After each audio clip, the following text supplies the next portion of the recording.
Hello, kamusta po kayong lahat sa aking mga kapatid na star viewers dito? Darating na po or nalalapit na ang buwan ng or kabuwanan ng June. So alamin natin ang iyong kabuwanan ng June. Ano ang mga ganap ng iyong month of June? So, kamusta po kayong lahat dito? Sana kayo ay nasa mabuting kalagayan. Alright. At maraming salamat po sa inyo dito sa pagtangkilik ng aking NF Meta Reading videos. Na-appreciate ko po kayo. At lalong-lalo na sa mga close watcher dyan, please do subscribe dito sa aking The Star Talking Tarot. At maraming salamat po sa lahat ng mga masugid kong viewers, mga subscribers ko dito. Maraming salamat po. Alright. Spirit Angels, ano ang mga ganap? Alright. Alamin natin ang ganap ng iyong month of June. Again, this is collective reading. Kunin nyo lang kung saan ka nakaka-resonate. Kung hindi naman, baka hindi ito para sa inyo. Baka hindi natin nakuha yung energy mo. So before you start watching this video, you can pause the video and mag-meditate ng konti or, para makuha natin yung energy mo. Tanungin mo sarili mo or magtanong ka sa baraha kahit na this is just a video. Baka makuha natin yung energy mo at mabigay yung sagot or makuha natin yung sagot na tinatanong mo for the month of June. Okay. My Spirit Angels, ano ang mga ganap ng ating mga viewers dito sa month of June? Month of June, please. Alright, I'm getting like you guys are working on your healing for the month of June. And for the month of June, you will be more emotional. Yung iba dito sa inyo.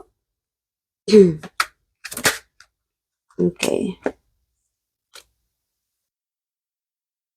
Alright. So, I'm also getting like, meron dito sa inyo, you might be getting signs if you are, I'm feeling like siguro you don't believe in yourself. No? Maybe you don't believe in yourself na you have third eye or some kind of like a psychic ability. And maybe you've been getting like dreams like through dream signs like from your guardian angels, spirit animals, and you might be not getting it. Parang hindi ka nagkakaroon ng I'm getting like hindi mo siguro seryoso or parang binabaliwala mo yung mga signs, ano? You might getting it but kulang sa action or maybe it's like slow. Maybe you are working about this psychic ability, yung iba sa inyo dito. You might be working hard about the psychic ability. Maybe you are looking forward to get an answer. Siguro hinintay mo makakuha ng sagot from your guardian angels, spirit animals, spirit guides, and you're not getting it. I'm getting like, hindi mo nakukuha yung sagot. And that's why like, maybe you need to get more healing when it comes to your superpower, ano? Kasi tayong mga tao, meron po tayo kanya-kanya mga powers. May healing, visions, para nakakita na natin, para nakakuha ka ng, yung iba dito mga tao, di ba, nakakuha ng mga signs of visions through dreams or somehow alam mo na kung ano mangyayari in few days, parang ganun. So, maybe you are looking forward na mapalakas yung powers mo. So, that's why you are doing more meditation, and especially for the month of June, maybe for the month of June as a psychic healer or as a psychic, you might be doing a tarot reader, a healer, mga gamot, or kung ano-ano pa, you will be working more on spirituality. Yeah. So, more on meditation. It's okay. You need to get more relaxed. Kailangan talaga ma-relax ka, kapatid. And this is what the universe wants you to know for the month of June. It's okay na kailangan na matulog ka or pumunta ka sa beach or more on forest to get para mas maging konektado ka. Okay? Para mas maging connected ka from our mother nature. Yeah. And huwag kang magalit kung hindi ka nakakuha ng sagot or hindi mo nakukuha o hindi ka satisfied na nakuha itong sagot from the universe. Maybe you've been asking, siguro pinapanalangin mo na sana mabigyan ka ng we say wisdom. Yung iba naman dito, you might be praying about money na hindi mo pa nakukuha, na hindi mo pa natatanggap kasi ang tagal-tagal ng yung iba dito parang more on work, trabaho lang ng trabaho, and because it's okay. I mean, kailangan talaga paghihirapan pa yan, no? And sometimes, you need to cut off from too much overthinking, overanalyzing. Kailangan focus ka muna sa sarili mo. Pag-isipin mo muna kung saan, more on loving in yourself, ano? Pakinggan mo muna ang sarili mo, kapatid. Ano bang kailangan mo? Ano bang gusto mo? Kung kailangan mo mag-meditate, mag-meditate ka. Kung kailangan mo matulog, matulog ka. Yan. Kasi for the month of June, more on ano kasi dito, emotional balance sa kabuuanan ng June. Mag-relax ka, try to connect or continue on connecting with the universe. Mag-pray, magsimba. Yeah. Kung kailangan mo mag-yoga, mag-yoga ka. And you are guided. You are being guided through spirituality. Maybe you will be working more for the month of June sa kabuuanan, for the month of June, more on spirituality.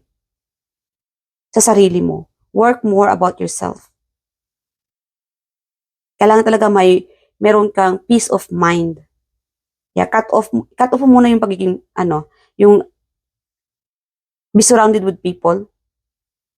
Kasi kailangan mo to. Kailangan mo nang ma-relax yung pang-iisip mo.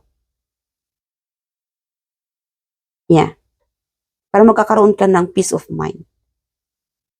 Yeah, kasi if you are not listening with yourself, kung hindi ka nakikinig sa sarili mo, na kailangan mo mag-relax, na kailangan mo munang lumayo-layo sa mga loud environment.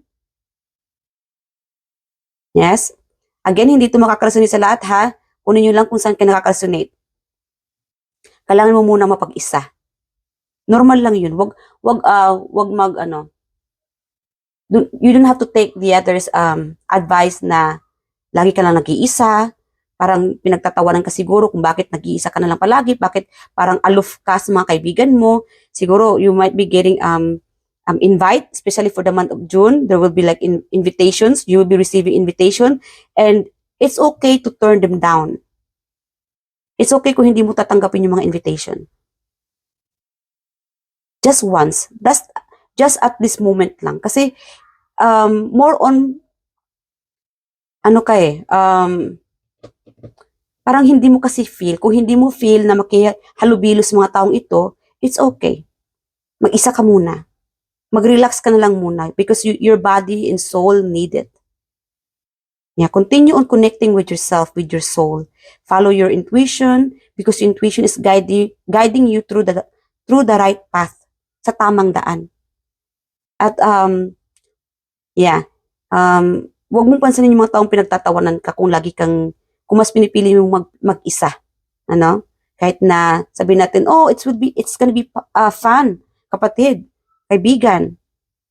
Mag-i-enjoy ka dito pagka magagala-gala tayo. No, it's okay. Kung hindi mo feel na makihalubilos ka lang, kung feeling mo na mag-relax na muna, it's okay. Kung feeling mo sa trabaho na parang it's too much na, you have been working so hard, then follow your intuition that your body needed you to relax.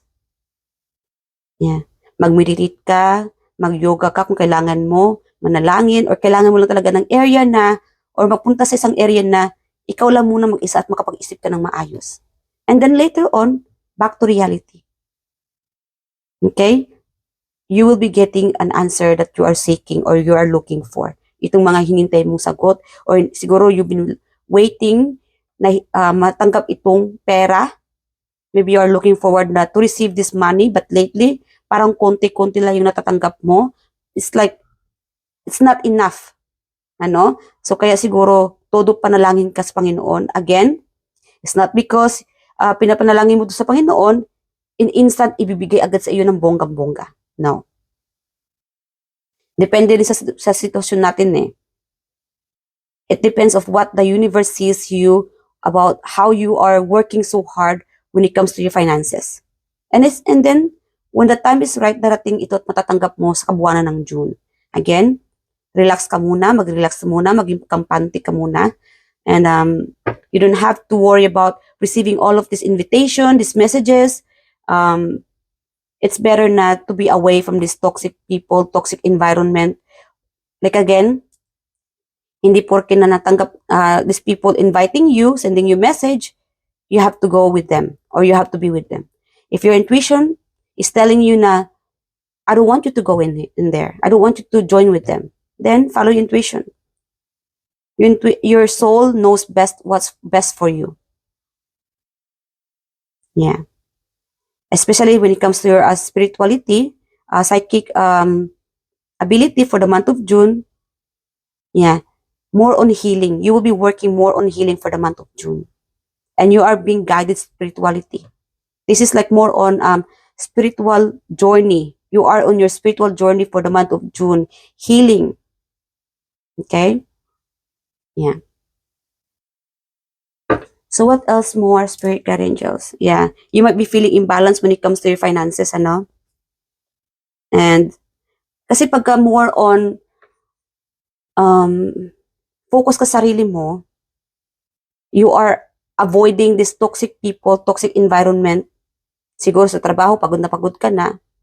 Then again, pakinggan mo talaga sarili mo na mag-relax. Stay away from these noises, loud people, because your body and soul needed to be away from this toxic environment. Yeah, for the month of June. What else, Spirit, can you just tell me more about for the finances? Tell me more about finances for the month of June. Okay. So, yun iba sa inyo dito when it comes to your finances. Okay. I'm getting like, you might be like, there might be like walking away, family members that walking away, or siguro ikaw tong umaalis. Okay? Try to imagine, okay? Try to, so for the month of June, you will be more on imagination as well. Yeah, so starting today, whenever you watch this video, pag mag-start ka mag-manifest, try to manifest na work on something na you don't have to be away from your family members. It's not because you have to go on abroad. Yes, you will become more successful kasi meron ditong more on focus sa finances. So, kailangan mo maging mapalayo sa pamilya mo. So, this time, the advice for you for the month of June, related sa pamilya and money, kasi kahit na nag-abroad ka, this is very specific, kahit na nag-abroad ka, mahirap pa rin ang finances mo. Malayo ka na nga sa pamilya. Mahina yung takbo ng pera mo. So again, the universe is telling me to tell you, kapatid, na try to manifest on something work or business related na you don't have to be away from your family members. Na hindi mo na kailangan mag-abroad o hindi mo na kailangan mapalayo sa kanila. And then, soon you will be getting the answer from the universe or an idea or a help, tulong sa kanila na, okay, kung kaya mo ito, ibibigay ko ito sa iyo. Itong klaseng negosyo, itong klaseng trabaho. So that way, hindi mo na kailangan mapalayo para sa kanila. So that way, you will be achieving this family, happy family na minamanifest mo.